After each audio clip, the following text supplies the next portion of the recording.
Following on from the eye-pin tutorial, we're going to do the J-hook part now.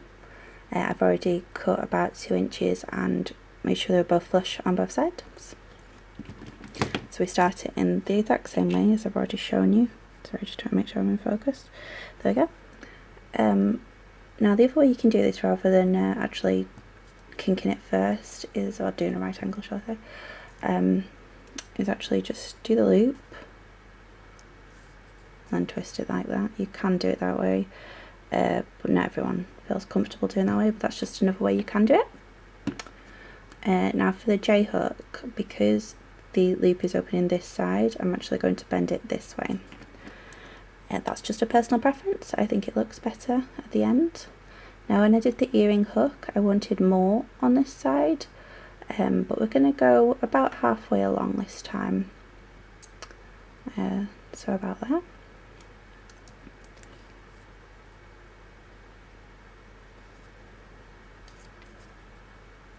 Okay, let's just straighten that up. Now this is almost in line with the loop, and the reason being is we're actually going to curl this over, because if someone were to wear it just like this would scratch them, especially obviously because it's jewellery, it's against the skin, and you don't want that. So we're just going to do another loop, again opposite way. Just trying to make sure you can see. So twist like that. Yep.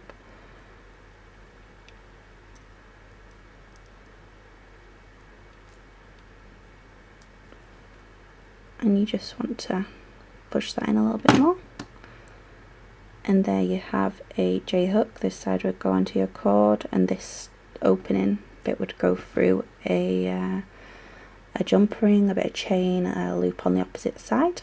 I am also going to show you another type of jump ring with a thinner gauge, and I'll show you how to close them. Well, that's actually it, because I would suggest hammering, but again, this one particularly you need to. That one don't do. You can hammer along here, but do not hammer here, because people will likely adjust it when they're trying to wear it, and you don't want to overwork it and then cause it to snap.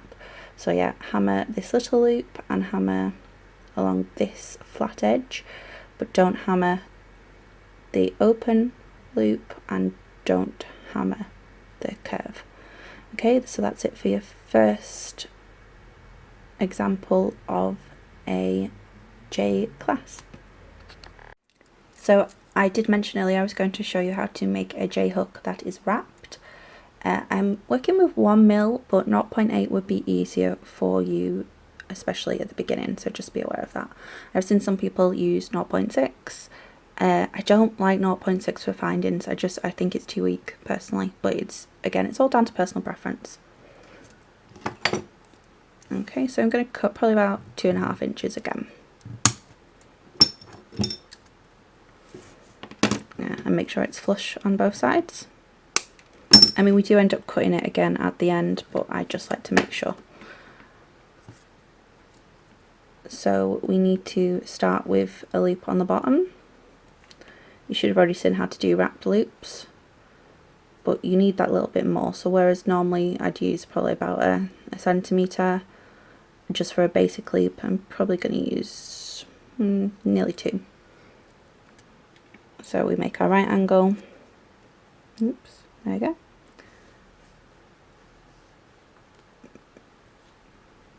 Bring the wire over. Do be careful, because the wire, especially when you're just holding it like this, if it's got nothing to, there's nothing heavy on it, so like if you had a bead it wouldn't really fight you as much, but like this, it does like to misbehave. Okay, and then just wrap it over.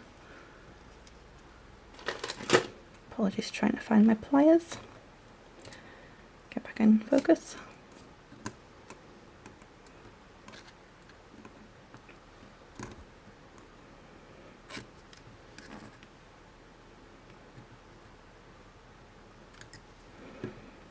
You know, do this slowly as well. you know, you don't have to rush, and I like to, you know, I usually use a lot so I've got leverage on the wire, but you can just use your pliers and just rock it around gently.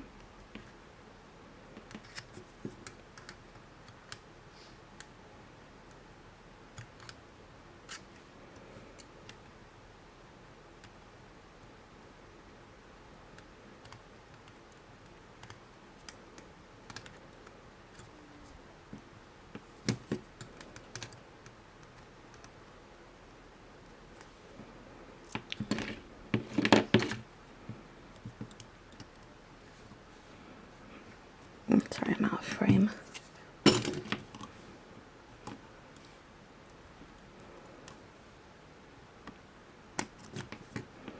There we go, so I started to tuck that under.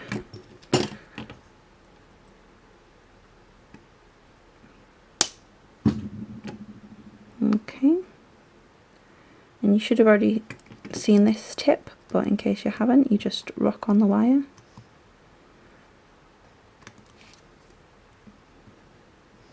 It helps tuck it under, and that's the best way to finish the wire at any point. Just make sure you tuck it under so that when you get near it, it isn't going to scratch you. Okay, so that's the bottom loop. Go back in with our round nose pliers. Because the loop is facing slightly more one way than the other, it's facing more this way than this way, I'm going to do the hook over that way. So you can see that more this way than this side, so I'm going to bend that way. And I've gone up about 3/4 of an inch, and I'm just going to bend it straight over in the exact same way that we did before. The difference is that we want to turn this into a wrapped loop, and you really want to make this small. You don't want a big loop here, especially if you're doing a wrapped loop. So just do that, and you can always adjust this, you know. I might even be so inclined as to actually make where the bend is a bit lower. So where's that? Probably about 1.5 centimeters. So less than what I just did a moment ago. So there you are. And then just close this loop.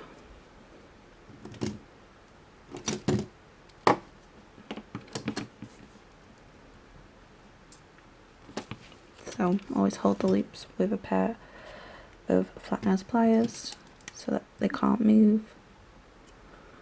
Well, chain nose, it doesn't matter as long as it's flat on the inside, that's what's important. Okay, and then we're just wrapping this loop around. And again, this wire has a lot of resistance, which is why I recommend using a 0.8 rather than a 1 mil.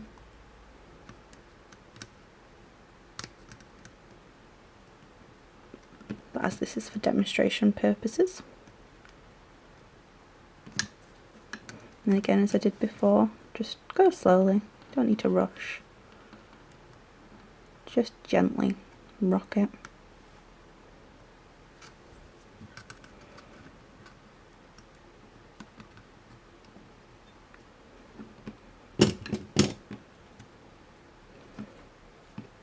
And just cut flush again.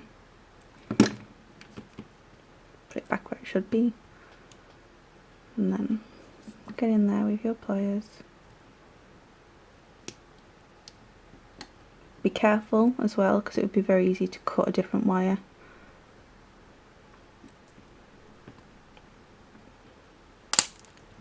Make sure I did that away from myself.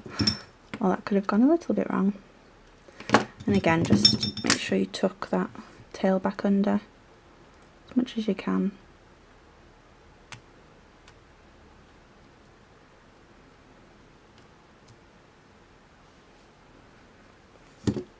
Okay, and there you have a wrapped J-hook.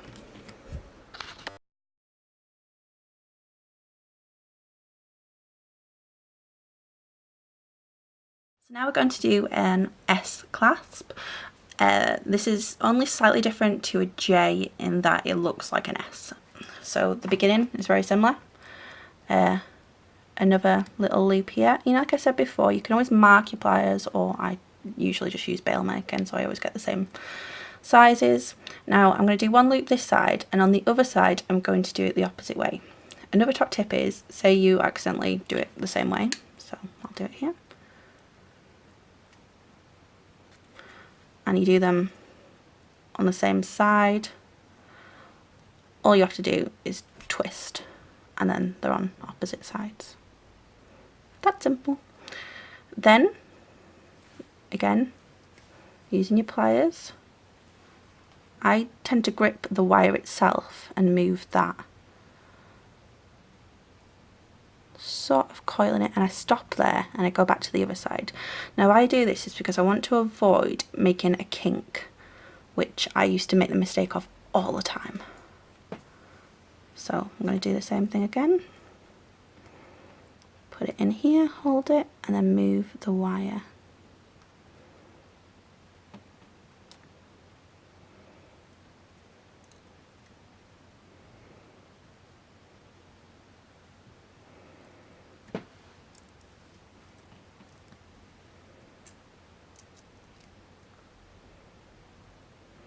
Okay, now that's turned into an S. And you can just tighten it as you want.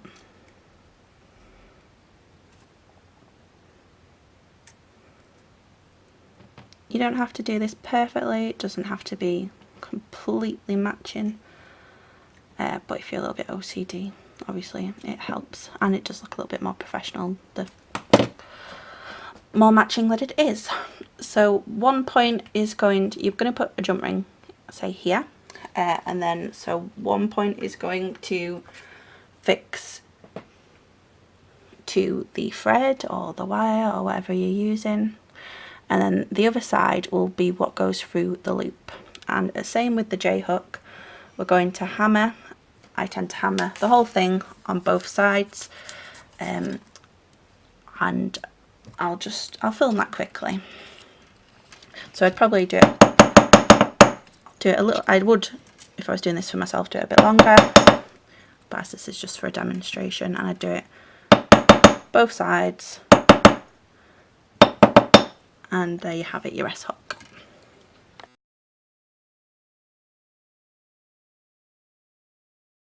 So now I'm going to do a T clasp. Again, it depends how long you want it, but I'm just going to suggest 2.5 inches here.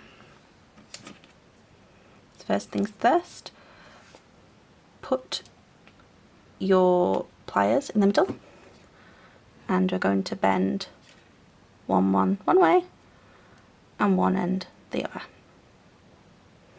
Okay, so we've got a loop.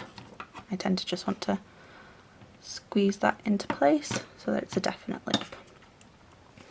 Then you decide how long you want it to be, probably go about here at this point. And then we're gonna go in.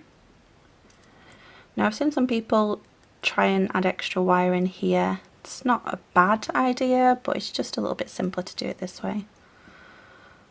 So get another pair of pliers. You can sometimes do it with your fingers if you've built up that strength, but again, for people with dexterity issues or if you're new, it's just a little bit easier to do it this way.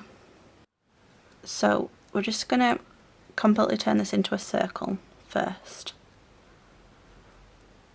so that the tail is pointing down, and then I'm going to turn it the opposite way,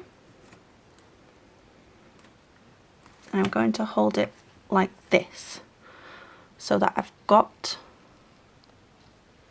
if you can see, I'm holding it on the actual loop itself, so that I'm holding it in place so it's not going anywhere. And we're going to use this tail to then wrap around. Now this is the 0.8, so it's quite malleable, and with my heat from my hands it is becoming softer, but if you don't have that strength, you can use your pliers. And you're just going to do that. So on the other side, you're going to do the same thing.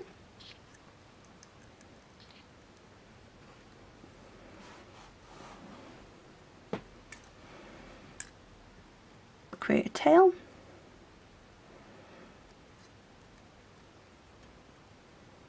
Hold it in place.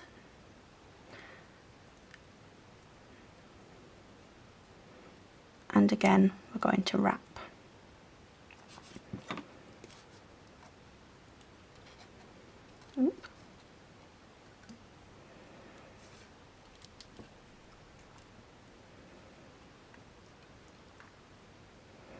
Now you can take your time doing this. Go as slow or as fast as you like. You can make it perfect or as quirky as you want. Again, you are making handmade jewellery. So people sometimes like to see those unique little characteristics that show this isn't, you know, this isn't come from a chain store. This isn't something that's been mass produced. This is something you've done with your hands. You know, you've made this. Just going to squeeze that together. It's another top tip that if your loops aren't close together, you can just squeeze. And then I'm going to trim this here. Now one thing I would personally do at this point, I would probably wrap along here with a smaller gauge. But as it is ready to go. Or, as I am a big fan of, getting the hammer so it won't go anywhere. No thread is going to be able to get loose from here now. Or hammer it and then wire wrap it. Again, both sides, so that one side isn't facing a different way.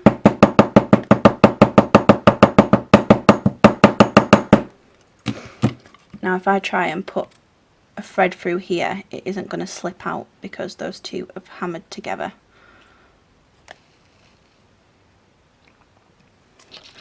So next I am going to show you the loop that can be used for all of them.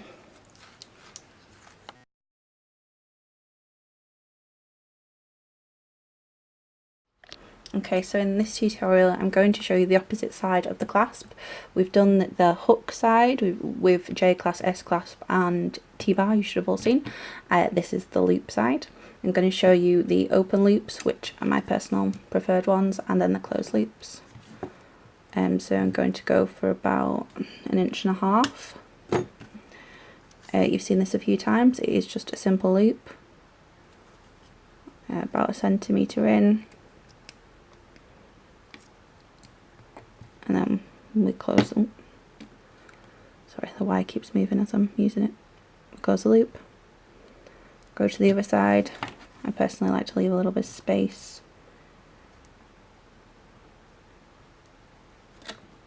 Make the angle. Also make sure they're in line because the wire just like to move quite a bit. Okay, and then we're just going to do the exact same thing.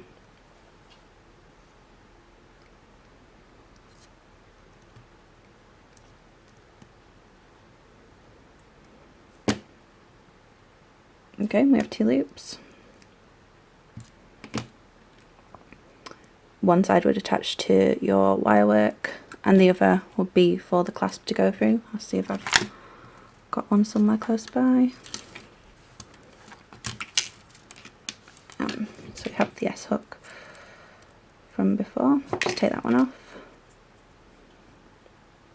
And there we go. So it fits into the loop. Now personally I prefer to use bail making pliers because you can get a bigger loop, especially for the T-bar clasp that I mentioned earlier. I would not use these smaller, thinner pliers. You know, the bail making and just other ones that are larger in general are a better option for doing these. So for this bit I'm going to show you with this, but I'm going to show you the wrapped version. As I showed before, it can be a little bit more tricky with 1mm, and use 0.8 if you can. But this is just a tutorial again, so it doesn't really matter. It is a lot stronger, but again, with strength does come the resistance. So probably go for about 3 inches.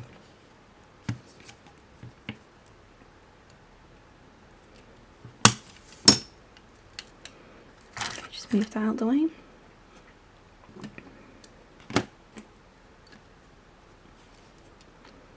And I'm going to start with this one. And I'm just wrapping it around until it gets to that point. As you can see, that's a good bit bigger. And instead of trying to adjust it lots, I'm just going to use this bit of wire and do that. Okay. And then use this tail. Just get my flatness pliers again. I'm going to move that back out of the way. Again, I would use bail making pliers, but as that tool is handy, and I have suggested it previously for jump rings, which obviously loops and jump rings are both circles, so same principle. And then just wrap this around. I'm going to have to use my pliers because my hands don't have the strength that this needs. Okay, now again with the resistance in this thicker wire, I need to hold it closer because it is just trying to distort. It's just the wire is a lot stronger, which is great for jewellery making, but a little bit more difficult if you have dexterity issues. There we go. Again, just take your time, don't rush, and just close these loops. What I would actually suggest is, although I don't like 0.6 for findings personally, for getting the technique down so that you can practice, that would be ideal actually, because it's so much softer. So for practicing, just buy some 0.6 wire and just keep doing it until you've got the technique. That would probably be a really good idea. And then, progress to these bigger wires. And again, you're not doing them at awkward angles either. Obviously, I have to have this set up for the camera, and I'm behind the camera, and there's several things like the tripod and stuff in the way, so I can't get close to it. Whereas you obviously will be doing this in a lot more, well, hopefully a lot more comfortable position, on your couch or in bed or a desk. You'll be able to put it up to your face and do it. Okay, and then again, cut. And we basically do the exact same thing on the other side, we just do a smaller version. So I'm just going to put that there. Actually, I'm going to make it even smaller on my pliers.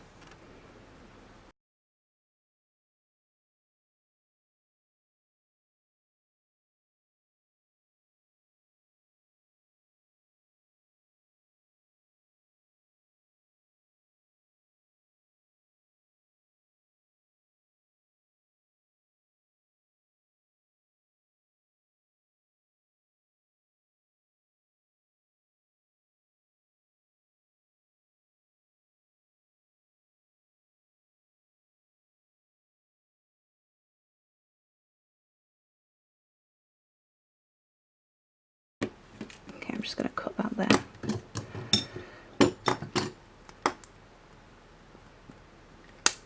And again, you just tuck it under. But this bigger loop means that it's easier for the other clasps to go through. And now this one still wouldn't be big enough for this T-bar to go through. Obviously if you do that it can, but so what I'd do is I'd made this bigger for starters, and I'd measure as I was before I closed it whether that would fit. But one thing you can do with these T-bars, assuming you haven't hammered along here, is you can just put got some kinks in it. It just makes it easier to go through, makes it a bit shorter.